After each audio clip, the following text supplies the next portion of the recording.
ओम नमो भगवते वासुदेवाय। स्वागत है आप सभी का हमारे चैनल पर। आज है बृहस्पतिवार और आज के दिन बृहस्पतिवार का व्रत करने से, कथा सुनने से सभी प्रकार की मनोकामनाएं पूर्ण होती हैं। अगर व्रत नहीं रख सकते तो कथा अवश्य सुननी चाहिए, क्योंकि कथा सुनने मात्र से ही भगवान बृहस्पति देव की कृपा से धन धान्य सुख सौभाग्य में वृद्धि होती है। तो कथा अवश्य ही सुननी चाहिए। और आज के वीडियो में हम आपको बृहस्पतिवार व्रत की कथा सुनाएंगे। तो अगर कथा पसंद आती है, लाइक करके शेयर करिए चैनल को। साथ ही साथ इस प्रकार की व्रत कथाएं सुनने के लिए चैनल को सब्सक्राइब कर लीजिए। तो शुरू करते हैं बृहस्पतिवार देव की कथा। प्राचीन समय की बात है। भारत में एक राजा राज्य करता था। बड़ा प्रतापी और दानी था वह नित्य प्रति मंदिर में भगवत दर्शन करने जाता था। ब्राह्मण और गुरु की सेवा किया करता था। उसके द्वार से कोई भी याचक निराश होकर नहीं लौटता था। प्रत्येक गुरुवार को व्रत रखता, पूजन करता था, हर दिन गरीबों की सहायता करता था। परंतु ये सब बातें उसकी रानी को अच्छी नहीं लगती थी। वह ना व्रत करती, ना किसी को एक पैसा दान में देने देती और राजा से भी ऐसा करने को मना किया करती।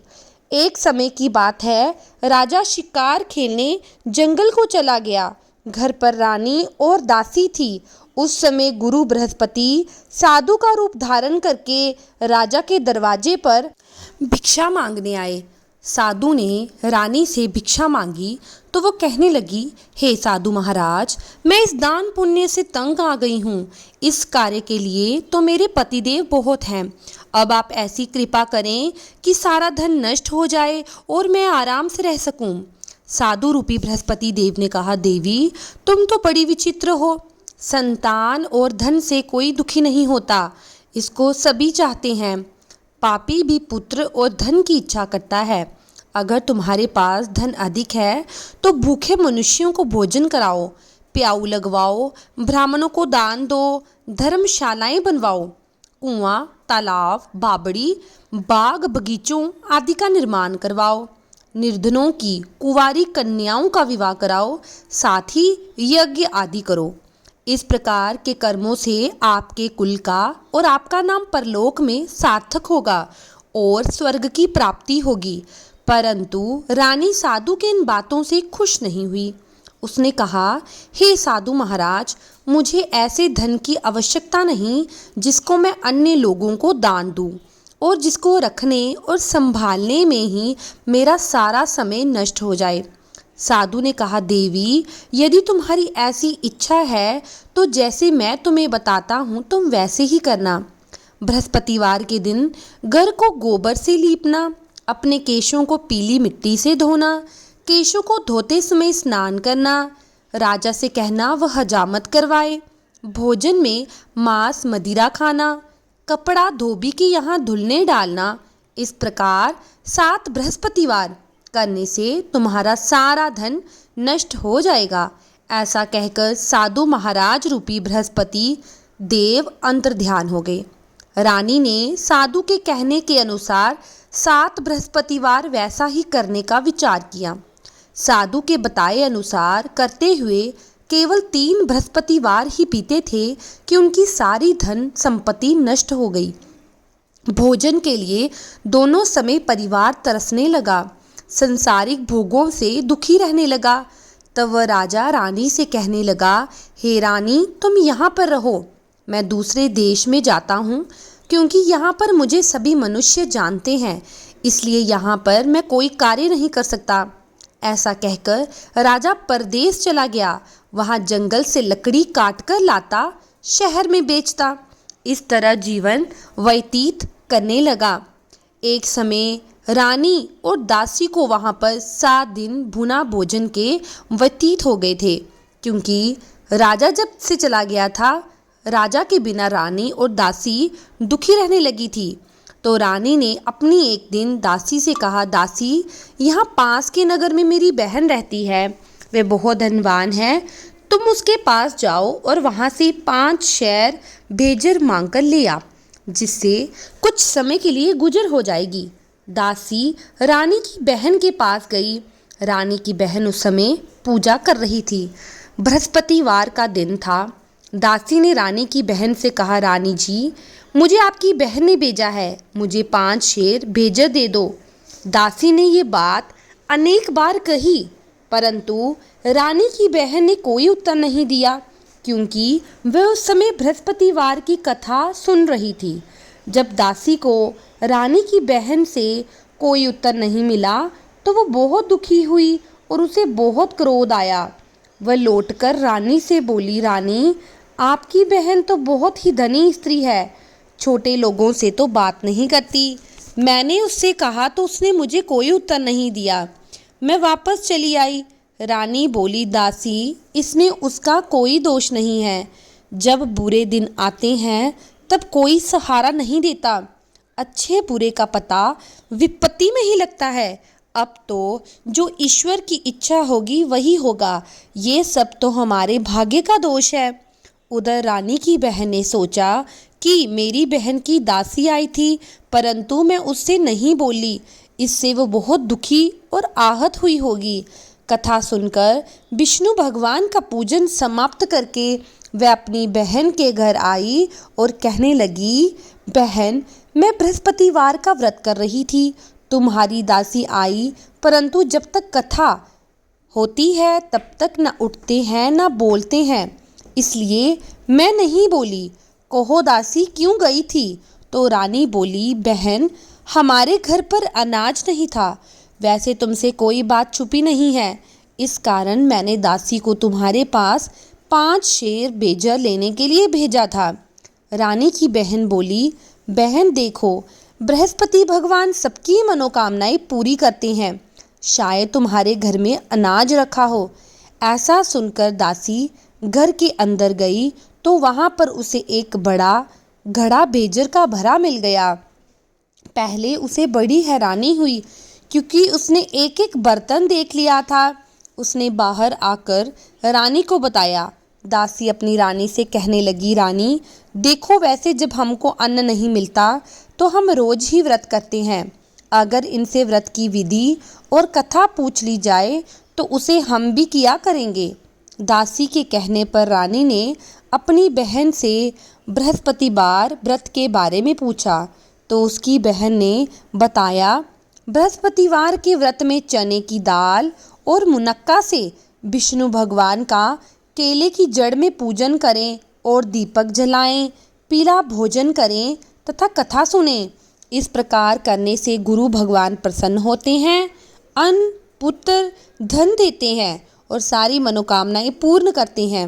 व्रत और पूजन की विधि बताकर रानी की बहन अपने घर लौट आई।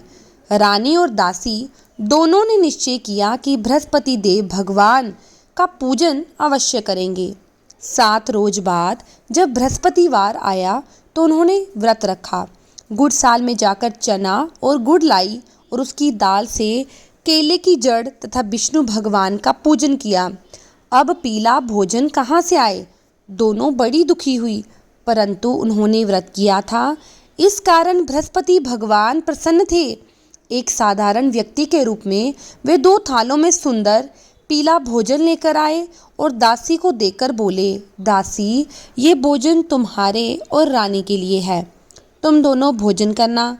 दासी भोजन पाकर बड़ी प्रसन्न हुई और रानी से बोली, रानी जी, भोजन कर लो।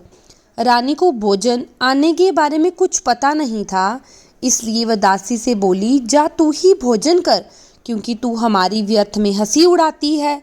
तो दासी बोली, एक व्यक्ति भोजन दे गया है।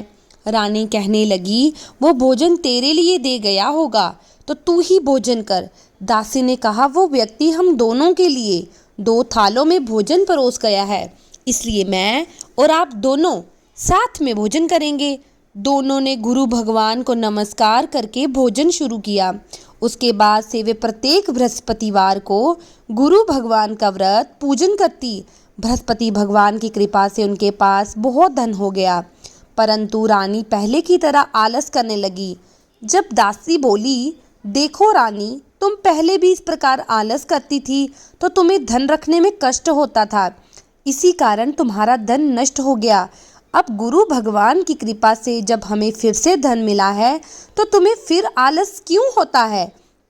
बड़ी मुसीबतों के बाद हमने ये धन पाया है, इसलिए हमें दान पुण्य करना चाहिए, भूखे मनुष्यों को भोजन कराना चाहिए, प्याऊ लगवाओ, ब्राह्मणों को दान दो, कुआं तालाब बावड़ी आदि का निर्माण करवाओ, मंदिर पाठशाला बनाकर दान दो, कुंवारी कन्याओं का विवाह कराओ, धन को शुभ कार्यों में खर्च करो, जिससे तुम्हारे कुल का यश बढ़े, स्वर्ग को प्राप्त हो, पितर प्रसन्न हो। दासी की बात मानकर रानी इस प्रकार के कर्म करने शुरू कर दिए। उसका काफ़ी यश फैलने लगा। एक दिन रानी और दासी आपस में विचार करने लगी कि ना जाने राजा किस दशा में होंगे, उनकी कोई खोज खबर नहीं। गुरु भगवान से उन्होंने प्रार्थना की और भगवान ने रात्रि में राजा को सपने में कहा, राजा उठ, तेरी पत्नी तुझे याद कर रही है, अपने देश लौट चल। राजा प्रातःकाल उठा, विचार करने लगा, स्त्री जाति खाने पीने की और पहनने की साथी होती है, पर भगवान की आज्ञा मानकर वह अपने नगर को चलने के लिए तैयार हुआ। जब राजा परदेश गया तो परदेश में बड़ा दुखी रहने लगा था। प्रतिदिन जंगल से लकड़ी बीनकर लाता, शहर में बेचता, बड़े दुखी से जीवन यापन कर रहा था। एक दिन राजा दुखी हो पुरानी बातों को याद करके रोने लगा। उस जंगल में बृहस्पति देव एक साधु का रूप धारण करके आए और राजा के पास जाकर बोले, लकड़हारे, तुम इस सुनसान जंगल में किस चिंता में बैठे हो, मुझे बताओ। ये सुनकर राजा के नेत्रों में जल भर आया और साधु की वंदना करके बोला, प्रभु आप सब कुछ जानने वाले हैं। इतना कहकर राजा ने साधु को अपनी संपूर्ण कथा कहानी सुनाई। महात्मा तो दयालु होते हैं। वे राजा से बोले, राजा तुम्हारी पत्नी ने बृहस्पति देव के प्रति अपराध किया था, जिसके कारण तुम्हारी ये दशा हुई। अब तुम किसी प्रकार की चिंता मत करो, भगवान तुम्हें पहले से अधिक धन देंगे। देखो तुम्हारी पत्नी ने बृहस्पतिवार का व्रत रखना शुरू किया है, तुम भी बृहस्पतिवार का व्रत करके चने की दाल और गुड़ जल के लोटे में डालकर केले का पूजन करो, कथा कहो, सुनो, तुम्हारी सारी मनोकामनाएं पूर्ण होंगी। साधु प्रसन्न होकर देखकर बोले, राजा मुझे लकड़ी बेचकर इतना पैसा नहीं मिलता जिसे भोजन करने के उपरांत मैं कुछ बचा सकूं। मैंने रात्रि में अपनी रानी को व्याकुल देखा, मेरे पास कोई साधन नहीं जिससे उसका समाचार जान सकूं, और फिर मैं बृहस्पति देव की क्या कहानी कहूं जो मुझे मालूम नहीं। तो साधु ने कहा, राजा तुम किस बात की चिंता कर रहे हो, कोई चिंता मत करो। बृहस्पतिवार के दिन रोज की तरह लकड़ियां लेकर शहर जाओ, तुम्हें रोज से दुगना धन प्राप्त होगा, जिससे तुम भली भांति भोजन कर लोगे और बृहस्पति देव की पूजा का सामान भी आ जाएगा। और बृहस्पतिवार की कहानी भी इस प्रकार से है। प्राचीन काल में एक बहुत ही निर्धन ब्राह्मण था। उसकी कोई संतान नहीं थी। नित्य पूजा पाठ करता, परंतु उसकी स्त्री बड़ी मलिनता के साथ रहती, न स्नान करती, न किसी देवता का पूजन करती। सुबह उठ के सबसे पहले भोजन करती, बाद में अन्य काम करती। ब्राह्मण देवता बड़े दुखी रहते, पत्नी को बड़ा समझाते, परंतु कोई परिणाम नहीं निकलता। भगवान की कृपा से ब्राह्मण के घर में कन्या उत्पन्न हुई। कन्या अपने पिता के घर में बड़ी होने लगी। प्रातः स्नान करके भगवान विष्णु का जप करती, बृहस्पतिवार का व्रत भी करने लगी। पूजा पाठ समाप्त करके स्कूल जाती, मुट्ठी में जो भर के ले जाती और पाठशाला के मार्ग में डालती जाती। वही जो स्वर्ण हो जाते, लौटते समय उनको भिनकर घर ले आती। एक दिन वह बालिका सूप में सोने के जौ को फटक रही थी, साफ कर रही थी। तभी उसकी माँ ने देख लिया और कहा, बेटी सोने के जौ को फटकने के लिए सोने का सूप होना चाहिए। दूसरे दिन गुरुवार था। कन्या ने फिर से व्रत रखा और बृहस्पति देव से प्रार्थना की और कहा, प्रभु यदि मैंने सच्चे मन से आपकी कभी पूजा की हो तो मुझे सोने का सूप दो। बृहस्पति देव ने उसकी कथा स्वीकार की, प्रार्थना स्वीकार की। रोजाना की तरह वह कन्या जौ फैलाती स्कूल चली गई। स्कूल से लौटकर जब घर आई तो जो बीन रही थी, बृहस्पति देव की कृपा से उसे सोने का सूप मिल चुका था। वे उसे घर ले आई और उसमें जो सौंफ करने लगी, परंतु उसकी माँ की वही ढंग रहा।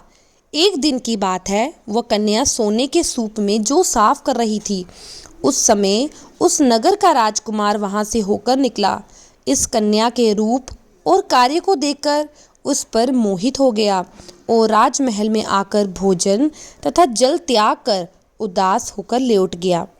जब राजा को राजकुमार द्वारा अन्न जल त्यागने का समाचार प्राप्त हुआ तो वह मंत्रियों के साथ अपने पुत्र के पास पहुंचा और बोला, बेटा, तुम्हें किस बात का कष्ट है? किसी ने अपमान किया है अथवा और कोई कारण है तो मुझे बताओ, मैं वही करूंगा जिससे तुम्हें प्रसन्नता होगी। तो राजकुमार ने अपने पिता की बातें सुनी और बोला, मुझे आपसे किसी प्रकार का कोई दुख नहीं, ना किसी ने मेरा अपमान किया है, परंतु मैं उस लड़की के साथ विवाह करना चाहता हूँ जो सोने के सूप में जो साफ कर रही थी। ये सुनकर राजा आश्चर्य में पड़ गया और बोला, बेटा, इस तरह की कन्या का पता तुम ही लगाओ, मैं उसके साथ तुम्हारा विवाह अवश्य करवाऊंगा। राजकुमार ने राजा को उस लड़की के घर का पता बताया। मंत्री उस लड़की के घर गया और राजा को आदेश ब्राह्मण को सुनाया। कुछ ही दिन के बाद ब्राह्मण की कन्या का विवाह राजकुमार के साथ संपन्न हुआ। कन्या के घर से जाते ही ब्राह्मण के घर में पहले की तरह गरीबी का निवास हो गया। भोजन के लिए अन्न भी बड़ी मुश्किल से मिलता। अब एक दिन दुखी होकर ब्राह्मण देवता अपनी पुत्री से मिलने गए। बेटी ने पिता की दुखी अवस्था को देखा और अपनी माँ का समाचार पूछा तो ब्राह्मण ने सारा हाल कह दिया। कन्या ने बहुत सा धन देकर अपने पिता को विदा किया। इस तरह ब्राह्मण का कुछ समय सुखपूर्वक व्यतीत हो गया, लेकिन कुछ दिन के बाद फिर वही हाल हो गया। ब्राह्मण फिर अपनी कन्या के यहाँ गया और सभी हाल कहा तो पुत्री बोली, पिताजी, आप माता को यहाँ लाओ, मैं उन्हें विधि बता दूंगी जिससे गरीबी दूर होगी। ब्राह्मण देवता अपनी स्त्री के साथ राजमहल अपनी पुत्री के पास पहुंचा तो पुत्री ने अपनी माँ को समझाने का बड़ा प्रयास किया। माँ, तुम प्रातःकाल उठकर स्नान करके विष्णु भगवान का पूजन करोगी तो तुम्हारी सारी दरिद्रता दूर होगी। परंतु उसकी माँ ने उसकी एक भी बात नहीं मानी। वो प्रातःकाल उठकर अपनी पुत्री का बचा जूठन खा लेती। एक दिन उसकी पुत्री को बड़ा गुस्सा आया। उसने एक रात को कोठरी से सारा सामान निकाला, माँ को उसमें बंद किया, प्रातःकाल उससे निकाला, जबरदस्ती स्नान करवाया, पूजा पाठ करवाया तो उसकी माँ की बुद्धि ठीक हो गई। इसके बाद वह नियम से पूजा पाठ करती, प्रत्येक बृहस्पतिवार को व्रत भी रखती। इस व्रत के प्रभाव से उसकी माँ भी बड़ी धनवान पुत्रवती हो गई और बृहस्पति देवता के प्रभाव से स्वर्ग को गई। वह ब्राह्मण भी सुखपूर्वक इस लोक का सुख भोग कर स्वर्ग को प्राप्त हुआ। इस तरह कहानी कहकर साधु देवता वहाँ से अंतर्ध्यान हो गए। धीरे धीरे समय व्यतीत होने पर फिर बृहस्पतिवार का दिन आया। राजा जंगल से लकड़ी काटकर किसी शहर में बेचने गया तो उसे उस दिन और दिनों से अधिक पैसा मिला।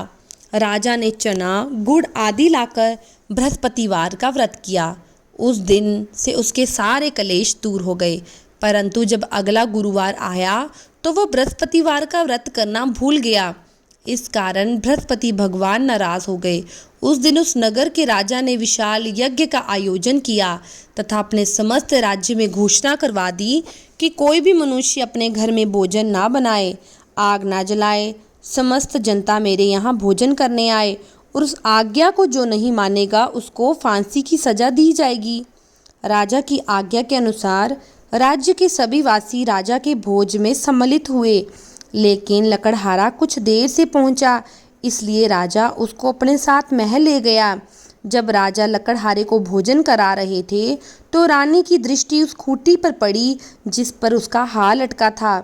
उसे हार खूंटी पर लटका नहीं दिखाई दिया तो रानी को निश्चय हो गया कि मेरा हार इस लकड़हारे ने चुरा लिया है और उसी समय सैनिक बुलवाकर उसको जेल में डलवा दिया। जब लकड़हारा जेल खाने में गया, बड़ा दुखी होकर विचार करने लगा, ना जाने पूर्व जन्म के कौन से ऐसे कर्म हैं ताकि मुझे ये दुख प्राप्त हुआ। और वह उस साधु को याद करने लगा। जो उसे जंगल में मिला था। उसी समय तत्काल बृहस्पति देव साधु के रूप में प्रकट हुए और उसकी दशा को देखकर कहने लगे, मूर्ख, तूने बृहस्पतिवार देवता की कथा नहीं की, इसी कारण तुझे दुख प्राप्त हुआ।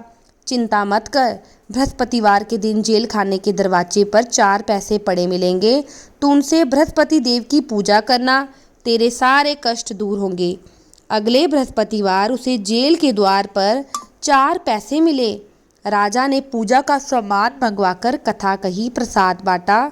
उसी रात्रि को बृहस्पति देव ने उस नगर के राजा को स्वप्न में कहा, राजा, तूने जिस आदमी को जेल खाने में बंद किया है वह निर्दोष है, वह राजा है, उसे छोड़ दे।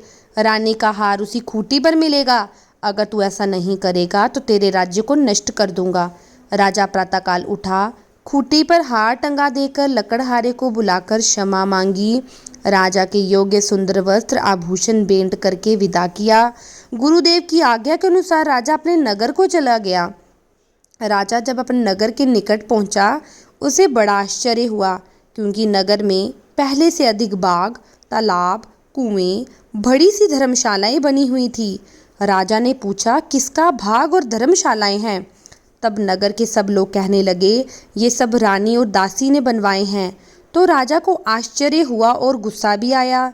जब रानी ने ये खबर सुनी कि राजा आ रहे हैं, तो उसने दासी से कहा, दासी देख, राजा हमको कितनी बुरी अवस्था में छोड़ के गए थे।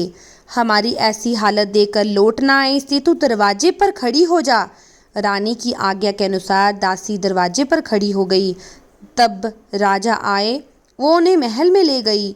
तब राजा ने क्रोध करके अपनी तलवार निकाली और पूछने लगा, बताओ, ये धन तुम्हें कैसे प्राप्त हुआ? तब रानी ने बताया, हमें ये सब धन बृहस्पति देव के व्रत के प्रभाव से प्राप्त हुआ है। राजा ने निश्चय किया, 7 रोज बाद तो सभी बृहस्पति देव का पूजन करते हैं, परंतु मैं रोजाना दिन में 3 बार कथा कहूँगा और व्रत किया करूँगा। अब हर समय राजा के दुपट्टे में चने की दाल बंधी रहती और दिन में 3 बार कथा कहता। एक दिन राजा ने विचार किया कि क्यों ना अपनी बहन के यहाँ होके आऊं। इस तरह निश्चय कर राजा घोड़े पर सवार होकर अपनी बहन के घर गया। मार्ग में उसने देखा कि कुछ आदमी एक मुर्दे को लिए जा रहे हैं। उन्हें रोककर राजा कहने लगा, अरे भाइयों, मेरी बृहस्पतिवार की कथा सुनो। तो वे बोले, लो, हमारा तो आदमी मर गया, इसको अपनी कथा की पड़ी है। परंतु कुछ आदमी बोले कि अच्छा कहो, हम तुम्हारी कथा भी सुनेंगे। राजा ने दाल निकाली, कहानी शुरू की। जब कथा आधी हुई, मुर्दा हिलने लगा। कथा समाप्त हुई, राम राम कह के वे मुर्दा खड़ा हो गया। राजा आगे बढ़ा। चलते चलते शाम हो गई। मार्ग में उसे किसान खेत में हल चलाता मिला। राजा उससे बोला, अरे भैया, तो मेरी बृहस्पतिवार की कथा सुनो। तो किसान बोला, जब तक मैं तेरी कथा सुनूंगा तब तक 4 हरैया जोत लूँगा। जा अपनी कथा किसी और को सुनाना। राजा आगे चलने लगा। राजा के हटते ही बैल पछाड़ खाकर गिर गए और किसान के पेट में बहुत जोर से दर्द होने लगा। उसी समय किसान की पत्नी रोटी लेकर आई। उसने जब ये देखा तो अपने पुत्र से ये सब हाल पूछा और बेटे ने सभी हाल बता दिया। बुढ़िया दौड़ी दौड़ी उस घुड़सवार के पास गई और उससे बोली, मैं तेरी कथा सुनूंगी, तू अपनी कथा मेरे खेत में चलकर ही कहना। राजा ने लौटकर बुढ़िया के खेत पर जाकर कथा कही, जिसके सुनते ही बैल उठकर खड़े हो गए। किसान के पेट का दर्द बंद हो गया। राजा अपनी बहन के घर पहुंच गया। बहन ने भाई की खूब मेहमानी की। दूसरे रोज प्रातःकाल राजा जगा तो वो देखने लगा कि सब लोग भोजन कर रहे हैं। राजा ने अपनी बहन से पूछा, ऐसा कोई मनुष्य है जिसने भोजन नहीं किया, जो मेरी बृहस्पतिवार की कथा सुन ले? तो बहन बोली, भैया, ये देश ऐसा ही है, पहले यहाँ के लोग भोजन करते हैं, बाद में अन्य काम करते हैं।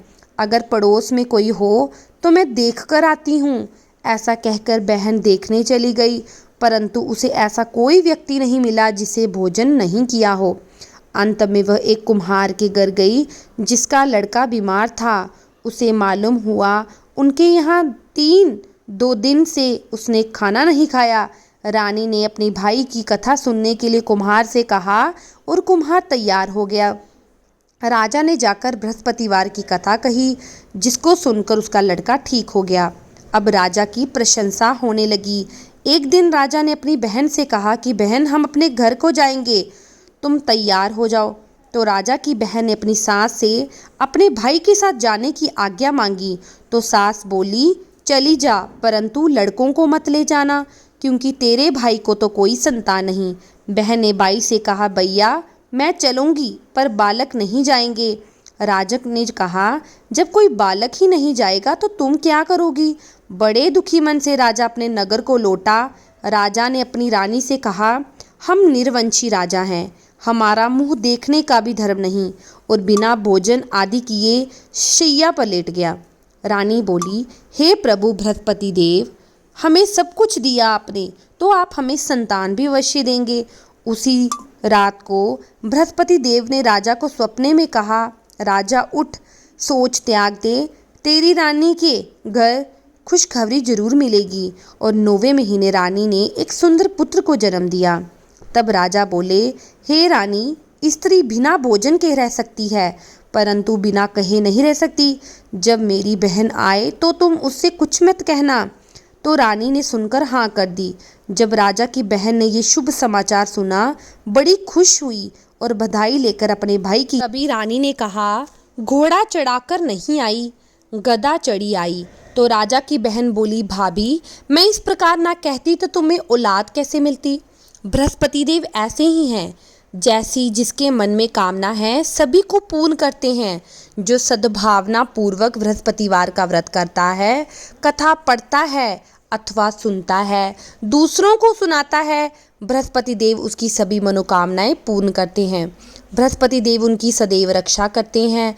जो संसार में सद्भावना से गुरुदेव का पूजन और व्रत सच्चे हृदय से करते हैं, उनकी सभी मनोकामनाएं पूरी होती हैं। जैसी सच्ची भावना से रानी और राजा ने बृहस्पति देव की कथा का गुणगान किया, तो उनकी सभी इच्छाएं बृहस्पति देव ने पूरी की।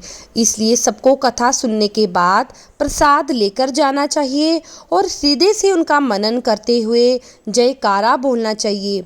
बोलिए बृहस्पति भगवान की जय। और अब हम करेंगे बृहस्पति देव की आरती। ओम जय बृहस्पति देवा, स्वामी जय बृहस्पति देवा। शिन शिन भोग लगाऊं, कंदली फल मेवा। ओम जय बृहस्पति देवा, तुम पूरन परमात्मा, तुम अंतरयामी। जगत पिता जगदीश्वर, तुम सबके स्वामी। ओम जय बृहस्पति देवा, चरण हरनामृत निज निर्मल। सब पातक हरता, सकल मनोरथ दायक। कृपा करो भरता। ओम जय बृहस्पति देवा, तन मन धन अर्पण कर। जो जन शरण पड़े, प्रभु प्रकट तब होकर आकर। द्वार आपके खड़े। ओम जय बृहस्पति देवा, दीन दयाल दयानिधि। भक्तन हितकारी, पाप दोष सब हरता। भवबंधन हारी।